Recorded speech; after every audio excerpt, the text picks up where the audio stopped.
ఎక్కడో గిరిజన తాండాల్లో చుక్క నీటి కోసం ఏడ్చే గిరిజనులకి ఒక బిందెడు మంచినీళ్ళు ఇస్తే చాలా బాగుంటుంది అని చేయగలను అనుకునేవాడిని. డోలీ మూతలతోటి రహదారులు లేని కొండ ప్రాంతాల్లో కేవలం 100 మంది నివసించే గిరిజన తాండాలకి ఒక చిన్న రోడ్డు వేయించగలమా అనుకునేవాడిని. కానీ ఈ రోజున మీ అందరి దయ, జన సైనికులు, వీర మహిళల పట్టుదల, ఈ రోజున మనం దాదాపు 4000 పైచిలకు కిలోమీటర్లు రోడ్డును వేయించగలిగాం. వాళ్ళు 2000 వేయించారు 5 సంవత్సరాల్లో. Not as a deputy CM, not as a Panchayat Raj minister, rural water supply, వీటి కాకుండా ఐ అపీల్ టు యూ, నేను మిమ్మల్ని అభ్యర్థిస్తున్నాను, give me your best efforts. మన దాదాపు 1 కోటి మందికి నీటి అవసరాలు ఉన్నాయి, 1 కోటి కుటుంబాలు ఉన్నాయి. 1 కోటి కుటుంబాలకి సురక్షిత మంచినీరు అందించాలన్న ఒక మిషన్గా, ఒక ధ్యేయంగా ముందుకెళ్తున్నాం. మీరు మనసు పెట్టి దీన్ని సాధించేలా మీ అందరి సహకారం కావాలి మనస్ఫూర్తిగా కోరుకుంటూ, మిమ్మల్ని మీ సహాయ సహకారాలని అభ్యర్థిస్తూ నేను ఈ వర్క్షాప్ని నేను ముందుకు తీసుకెళ్తున్నాను.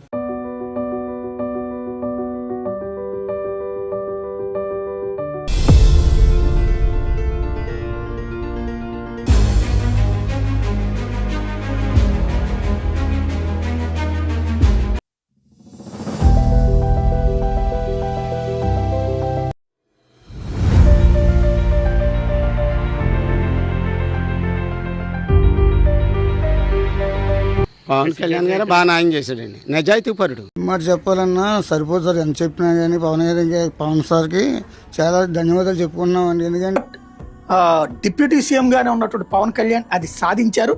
కాకినాడ సెజ్కి సంబంధించి ఎన్నికల ముందు ఇచ్చిన హామీని నెరవేర్చారు. వాళ్ళ ప్రత్యేక ఆర్థిక మండలి సెజ్ పరిధిలోని భూముల్ని తిరిగి రైతులకు ఇప్పించే బాధ్యత తీసుకుంటానని ఆయన లాస్ట్ ట్రిప్ ఎన్నికల్లో చెప్పారు. సెజ్ పరిధిలో ఎంత ఉందా అంటే టోటల్గా 2180 ఎకరాలు.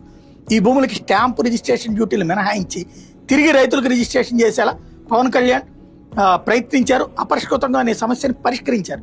కాకినాడ తీరంలోని తొండంగి, ఉప్పాడ, కొత్తపల్లి మండలాల పరిధిలో సుమారు 1551 మంది రైతులకి దీంతో మేలు జరగబోతుంది. కాకినాడ సెజ్ రైతుల సమస్యల్ని చంద్రబాబు నాయుడు గారి దృష్టికి పవన్ కళ్యాణ్ గారు తీసుకెళ్లారు.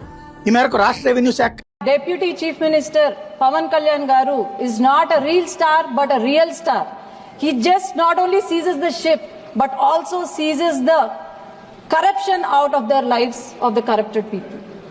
భారత్ అగ్రగామి, అంతేగాని కూర్చోబెట్టి చేతులు మడుచుకొని మేము భయపడతా ఉండే దేశం కాదు. తలెత్తుకొని పొగరగా ఒక దేశపు జెండా ఎంత పొగరుగా ఉంటుందో అంత పొగరుతోటి భారతదేశాన్ని ప్రపంచ పటంలో నిలబెట్టిన మోదీ గారు మనకి ఈ రోజున ఈ కార్యక్రమానికి విచ్చేసి, ఏదైనా సమస్యలు వస్తుంటాయి అంటే తప్పించుకుని తిరిగే నాయకులను చూసాం. కానీ సమస్యల్ని మీద వేసుకుని తిట్టండి, కావాలితే ఒక మాట అనండి, కొట్టండి, ఎందుకంటే నేను మీ కుటుంబ సభ్యుల్ని, మీరే కదా నన్ను గెలిపించింది, మీరే కదా మెజారిటీ ఇచ్చింది.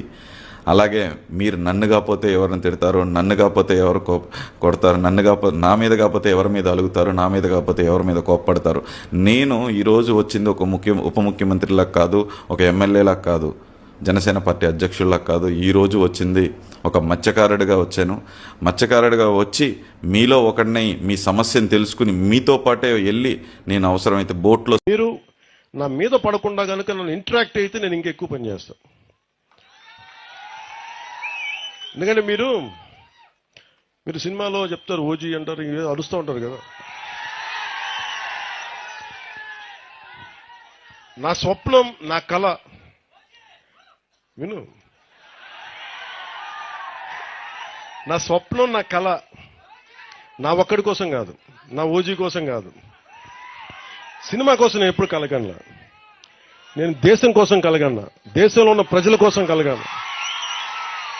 ఈ పేరు, ఈ బలం, మీ ప్రేమాభిమానం ఇవన్నీ కలిపి 4 రోడ్లు వేస్తే జన్మధన్యం అనుకున్నాను. ఈరోజు 4 కాదు 29 రోడ్లు వేస్తున్నాను ఒక్క రోజులోనే.